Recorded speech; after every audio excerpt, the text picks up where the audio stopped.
ایک دفعہ کا ذکر ہے کہ ایک جادوئی جنگل میں سیمی نام کی ایک عجیب سی گلہری رہتی تھی۔ سیمی کی روشن چمکتی ہوئی آنکھیں اور جھاڑی دار دم تھی جس پر اسے ہمیشہ فخر تھا۔ اسے رنگ برنگے درختوں کو تلاش کرنا اور دن بھر بالوں کے پیچھے بھاگنا پسند تھا۔ لیکن ایک ایسی چیز تھی جو وہ کسی بھی چیز سے زیادہ چاہتا تھا، اس افسانوی سنہری بالوں کو تلاش کرنا جس کے بارے میں اس کی دادی نے اسے بتایا تھا۔ ایک دھوپ والی صبح سیمی ایک دلچسپ خیال کے ساتھ بیدار ہوئی۔ اس نے گولڈن اکرن کو تلاش کرنے کی جستجو کا آغاز کرنے کا فیصلہ کیا۔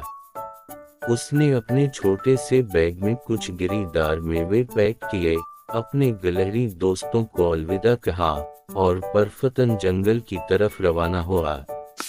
جیسے جیسے سیمی جنگل میں گہرا سفر کرتا گیا، اسے بہت سی رکاوٹوں اور چیلنجوں کا سامنا کرنا پڑا۔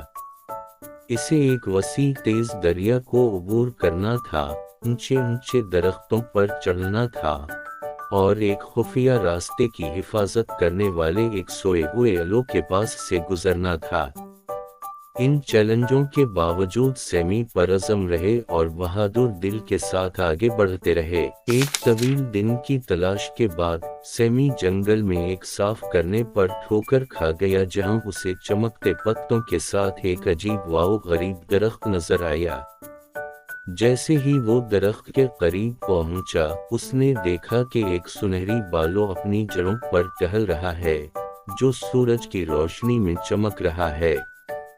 اس کا دل جوش و خروش سے دھڑک رہا تھا جب اسے احساس ہوا کہ اسے سنہرے بالوں کا افسانوی رنگ مل گیا ہے۔ لیکن اس سے پہلے کہ سیمی گولڈن ایکورن کو پکڑنے کے لیے پہنچ پاتا، درخت کے پیچھے سے زنگآلود ایک شرارتی جانور نمودار ہوا۔ وہیں رک جاؤ سیمی، زنگآلود چہرے پر مسکراہٹ کے ساتھ بولا۔ وہ سنہری بلواں اب میرا ہے۔ زنگآلود اچانک ظاہر ہونے سے سیمی حیران رہ گیا لیکن وہ اپنی جگہ کھڑا رہا۔ سیمی نے اپنی آواز میں عزم کے ساتھ کہا، میں نے اسے صاف ستھرا اور چوکور پایا، زنگآلود، میں تمہیں اسے چھیننے نہیں دوں گا۔ زنگآلود سیمی کو چیلنج کرنے سے پہلے یہ طے کرنے کے لیے کہ کون گولڈن ایکورن کا حق بجانب دعویٰ کرے گا، پراعتماد سر ہلا کر سیمی نے چیلنج قبول کر لیا اور دو چھوٹی مخلوق ریس کے لیے تیار ہو گئی۔ ریس شروع ہوئی اور سیمی اور زنگآلود جھاڑیوں کے گرد چھلانگ لگاتے ہوئے جنگل میں بھاگے۔ راستہ موڑ اور موڑ سے بھرا ہوا تھا، لیکن سیمی نے غیر معمولی چستی اور عزم کا مظاہرہ کیا۔ جیسے ہی وہ فنش لائن پر پہنچے، سیمی تیز رفتاری کے ساتھ آگے بڑھا، اسے زنگآلود ہونے سے ذرا پہلے عبور کیا۔